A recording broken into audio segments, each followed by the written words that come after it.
Nelson Mandela was born in 1918 in Kunu, a small village in South Africa.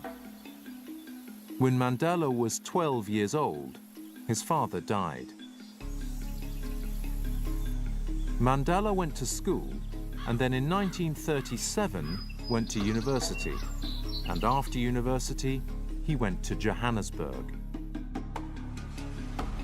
In Johannesburg, he saw apartheid, the segregation of blacks and whites.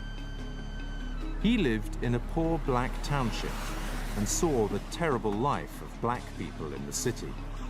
This experience changed his life. In 1944, Mandela joined the ANC, the African National Congress. This was the start of the road to becoming a leader in the fight against apartheid. He finished his studies and became a lawyer in 1952. He was more and more active in the fight against apartheid. And in 1962, the government put Mandela in prison. He spent 27 years in prison. While Mandela was in prison, the fight against apartheid continued, and people around the world called for Mandela's release. Finally, the president of South Africa, F.W. de Klerk, decided to release Mandela. I wish to put it plainly that the government has taken a firm decision to release Mr. Mandela unconditionally. Mandela finally left prison in February 1990. There's Mr. Mandela, Mr. Nelson Mandela, a free man taking his first steps into a new South Africa. But peace didn't come easily. It was a dangerous time.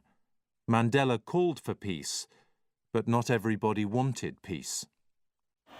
Take your guns, your knives, and your pangas, and throw them into the sea.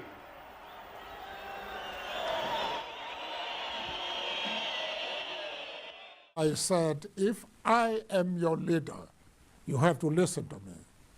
And if you don't want to listen to me, then drop me as your leader. 4 years after Mandela left prison, there were elections for president. For the first time, blacks voted in a free election. People can't believe it when you say, hey, I'm free. I'm free and you're walking tall.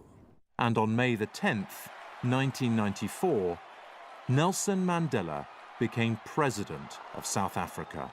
I, Nelson Mandela, do hereby swear to be faithful to the Republic of South Africa.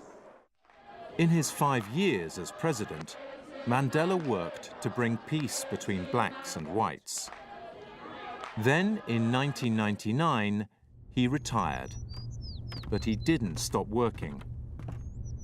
For the next 5 years, he traveled around the world and raised money for children, education, and medical research. Not long before his death, he visited the family grave. He said that when he died, he wanted to be buried in Kunu, his childhood home.